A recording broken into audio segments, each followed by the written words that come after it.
Hey everybody, happy Thursday to you all. I'm Ryan here with Hunter and Briggs. Thank you so much for joining us today here on Northern Life. In this Northern Life, my back is currently in pain due to I either pulled it, or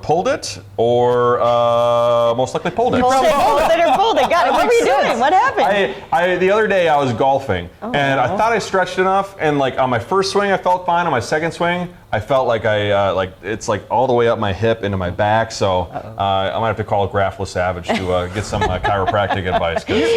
One of the most back-prone injury 20-year-olds I've ever met in my life. It's crazy. It's pretty impressive. It's pretty impressive the things I can do with my So I'm impressed that you actually stretch before you golf, though. Is that usual for you? You gotta stretch a little bit. You know, you can't pull anything, but as you can tell, you can pull something. You pulled it. Yeah, pulled it 3 times. Ooh, well, best of wishes to you and your back. Coming up on today's show, we have Wes Drummond with the Duluth Playhouse here with us in studio. He's going to talk all about Jersey Boys, which is the exciting new production they have kicking off this week. A lot of fun. And later, we just love us some oh yeah or oh heck no. So we are back with another round this Thursday. We're sharing our thoughts on everything from the new name for the Minnesota professional women's hockey team and important information we might not be following when it comes to how often you should be washing your reusable water bottles. Ooh. But first, it has been an absolutely beautiful week in the Northland. We see some haze though, but especially for mid-September, it's been awesome. And so we're going to start off with a weather-related question for meteorologist Hunter McCullough here. Our viewer, Jillian Ray, wants to know, Hunter, when the sun is out, there isn't any breeze, but when the sun is behind the clouds, the wind picks up. So why does that happen? P.S. Love you guys. Oh, well, thank you very much. Almost kind of sounds like a riddle in a way. It does, yeah. What am I? What wets it, but also dries at the same time? No. What's windy behind the clouds, but not behind the sun? That is a good question, though. So the wind is generated, for the most part, from the sun. A lot of our weather, most of our weather, in fact, comes from the sun and the uneven heating of the sun on Earth's surface. It creates the PGF, which is called the pressure gradient force, which creates our changes in wind. So you have low pressure, high pressure, and you have wind traveling between the two areas of pressure. Wow. Gotcha.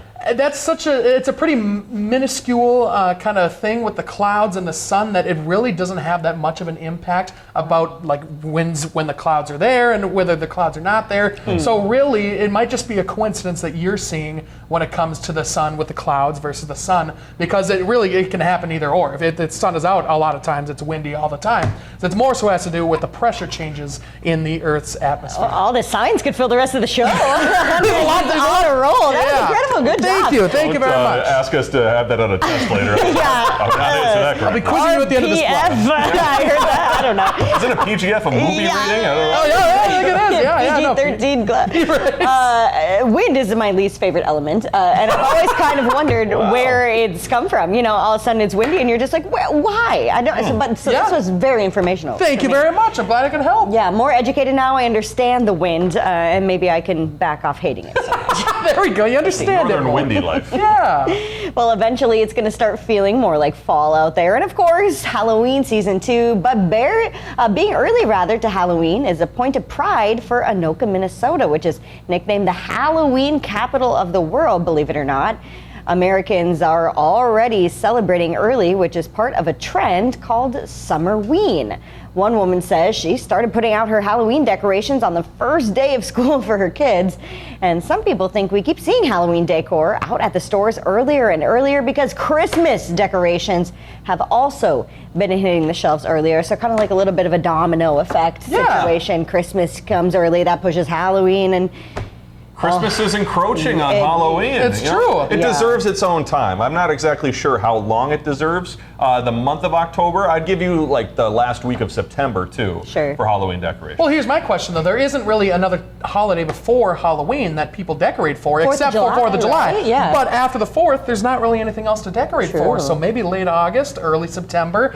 Also, I've had Halloween decorations up for 2.5 years now. So that's my house. I was going to bring up your skeleton. I saw another skeleton out and about already. It popped up in someone's yard. They had it all lit with purple lights already too. They're festive. There's some scary ones at Costco. Yes. Ones. The werewolf one. Yeah, they're pretty terrifying. There's one that plays the trumpet and the saxophone, and I wanted to get it so bad. That sounds right up your alley. Oh, it's awesome. It's like an old Blues 40 song or something Already like part of the Northwoods band. They're hired. Spooky. Well, as we've all learned in our time on this earth, being an adult can be hard at times. But at what age, rather, do you feel like you're a real adult? Let me get these words correct. So according to a new survey, the age of 27 is when adulthood officially kicks in. Those results found that adulting is defined by paying your own bills and being financially independent.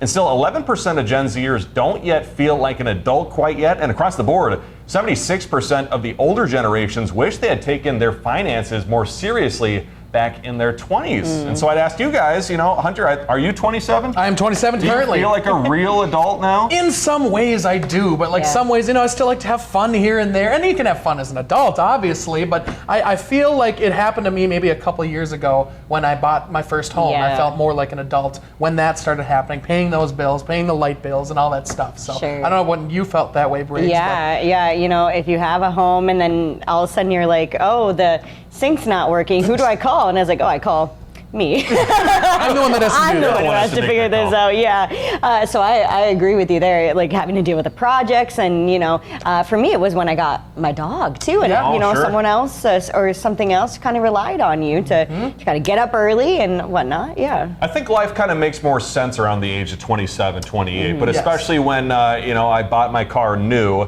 which might not be the best advice for folks out there. Certified pre-owned might be a better advice, but having car payments, that's a big thing that kind of goes with adulthood. Yeah. Being more aware of your financial situation. It never Having a ends. budget. Yeah, those payments, they just never end. We're excited for the remainder of our adulthood. Yes.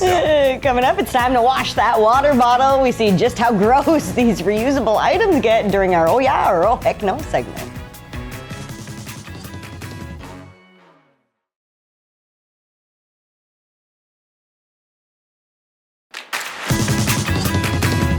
Welcome back, everybody. Like a security blanket for adults, it seems like everybody has a reusable water bottle within arm's reach. It's been a while since we've had to read these things, but I've got like this big pack of 40 Kirkland water bottles downstairs, so I can't quite relate to this in that way. But the question is, for those people that do have reusable water bottles, how often should we clean our water bottles? We're still going to make you watch this story. That's a good question. Jeff Wagner brings us those dirty details. You'd think it was a school supply, I carry it every day. given how many students at the University of Minnesota had a water bottle with them. When I go to like lunch or dinner, I bring this, go to class or gym. It's my go-to water bottle. There's plastic or steel, sipper or straw, function or style. No matter the look, all eventually need a good rinse. How often do you clean this thing? I would say probably every other week, maybe once a week. Right now I clean it every 3 days. A survey found that 62% of people clean their water bottles at least once a day. The rest clean it a couple times a week or even month. It's probably the last thing on people's mind at the end of the day. Amy Johnston is a UMN Extension educator on food safety. How often should we clean our water bottles? Yeah, it is best to wash them daily. That could be in the dishwasher or by hand with warm water and soap. Bacteria seem to love water bottles more than other dirty places. Scientists swabbed common household surfaces for comparison. It found that reusable water bottles had 5 times more bacteria on them than a computer mouse, 14 times more than a dog bowl, and 40,000 times more than found on a toilet seat. Straws, nozzles, and sipping points need the most attention when cleaning, so much that Johnston advises people do so by hand to ensure nothing's missed in a dishwasher. I'm on a steady 3 days now. With photojournalist Mike Durenberger, Jeff Wagner, WCCO News. That's wild how much bacteria is on a water bottle. It's a little disgusting. Yeah, just a tad. I would probably wash mine, if I had one, I would probably wash mine maybe once every week or something like that. Or so, something like that. I don't know. Here's my science to it. I have that big water bottle, Yeah. I don't know if I've ever washed it. I mean, aren't you kind of washing it when you put more water in it? I'm saying. That's what I'm saying. All right. It's such a big water bottle, and so I pour the water in. I kind of whisk it around like that, and I pour it out. And so I'm like, oh, it's clean. We're ready to go. Qualifies. I was on your side too. I felt embarrassed admitting it, but now that you did, I guess I'll say it too. If I had one of those metal ones, I would probably be more aware of trying to clean that but mine's like a big plastic one. I don't know, because it seems like, especially like with the smaller top, or if like I had coffee in it or something like that, I'd probably clean it more frequently. But no, I rinse it out with water. Well, here's the thing. Totally fine. You've never gotten sick from drinking water, as far as I know. I've never heard of anybody getting sick from drinking water, so maybe it's not as big as a deal as what the package was talking about. So asking, do you clean your water bottle enough? Mine is, oh heck no. Yeah. Oh heck no, I can't remember the last time I cleaned mine. I just rinse it out, put more water in, and it's clean. Allegedly. I just throw mine away every time. I throw it away, it's done. I got a new fresh one. Clean. Hopefully the people at Costco clean them. I don't know if they clean them before. Yeah, right. Oh boy. Well, one of the country's most iconic brands plans to change its name. After 155 years, Campbell's Soup wants to drop soup from its corporate moniker and instead go by the Campbell's Company. With other products now like Goldfish and Pepperidge Farm, company leaders say there's just more to their sales than soup. So they're going to vote at their meeting coming up in November. So do you guys like this name change proposal? Or heck no? What do you think? I'm indifferent. I'll say, oh yeah. I mean, the thing I'll always remember is the Campbell's Chicken Noodle Possibilities. Oh, That's yeah. So, and soup's not in that jingle, so They can keep fine. it then. I'm fine either way. You're right. I always thought it was Campbell's Chicken Noodle. I know it wasn't Campbell's Soup because of that jingle or whatever. Sure. Yeah. But I didn't know they made Goldfish or other things like that. Pepperidge Farms, I had no idea. So I think I'm going to say, heck yeah, I guess go for it if you want. But It's okay to rebrand after a century and a half. Yeah. I think they deserve it. Pepperidge Farm remembers. Yeah, ahead of their December season opener, Minnesota's professional women's hockey team officially has a name. It's the Minnesota Frost. The team was previously just known as PWHL Minnesota. The Frost captain says she digs the new logo, which the league says is designed to look like the icicles in motion to embrace the harsh beauty of Minnesota winters. And some of the other team names in the PWHL include the Boston Fleet, the Ottawa Charge, and the Toronto Scepter. So what do we think of the name? Oh yeah or oh heck no? I thought it was so cool. The Minnesota Frost.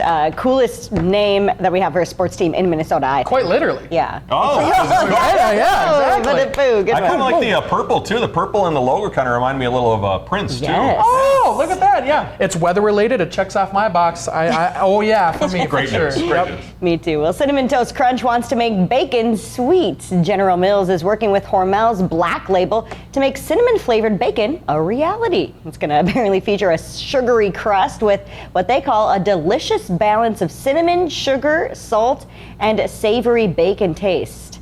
It's going to be available to buy at Walmart coming up on Monday. So do you guys want to try it? Oh yeah or oh heck no? That might be one of the best things I've ever seen in my entire You're life. excited. I'm excited. Imagine that with peanut butter on crispy bacon. Oh, That could make a difference. I'm gonna say oh yeah. I'm all in on that one. Oh, yeah. Yep. Yeah, all the thumbs up. Well, hey, still to come, it is a busy time over at the Duluth Playhouse. Their executive director joins us in studio. We're talking Jersey Boys next.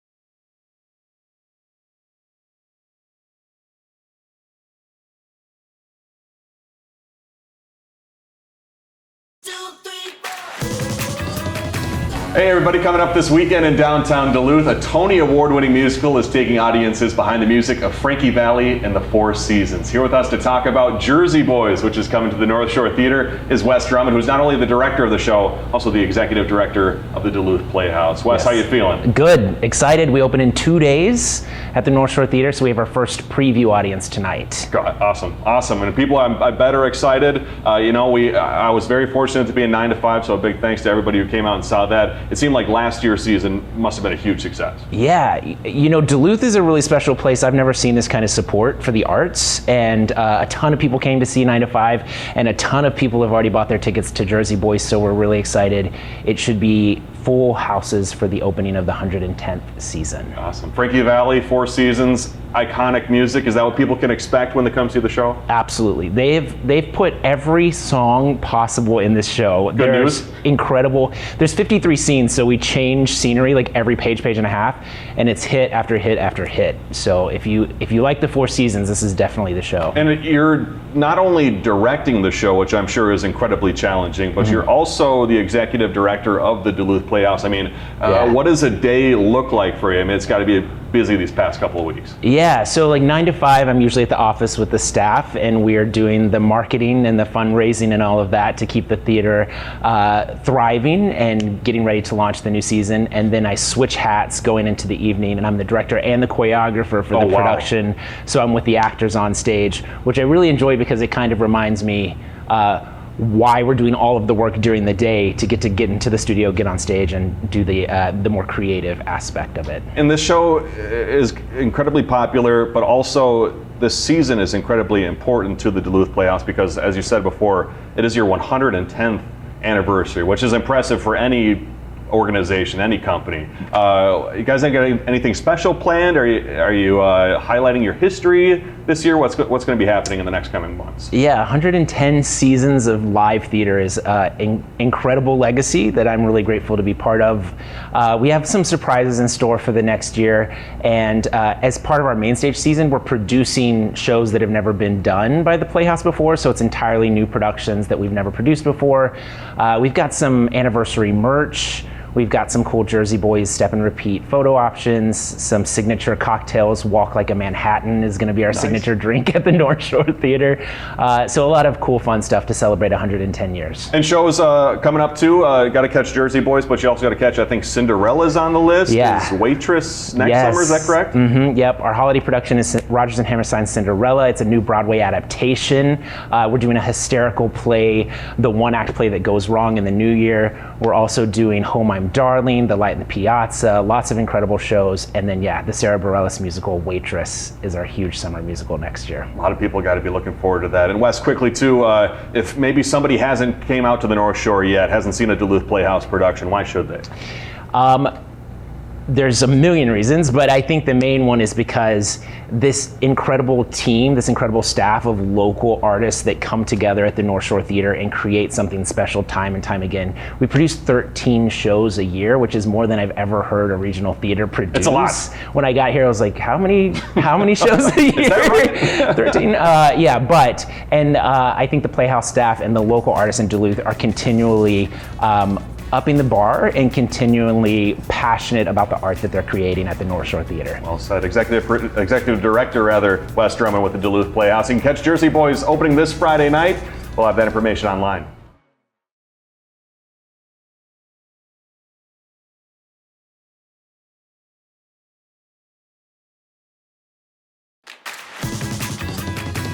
Welcome back, everybody. We're getting close to the end of the week already, which means tomorrow we're sharing our Friday football picks again. Spoiler alert, I did horrible last week. I think I picked both games wrong, so I'm already starting off behind Hunter and Ryan here, who saw some success this past week. I already have a lot of catching up to do, so we'll see if I can redeem myself when we share our football picks tomorrow.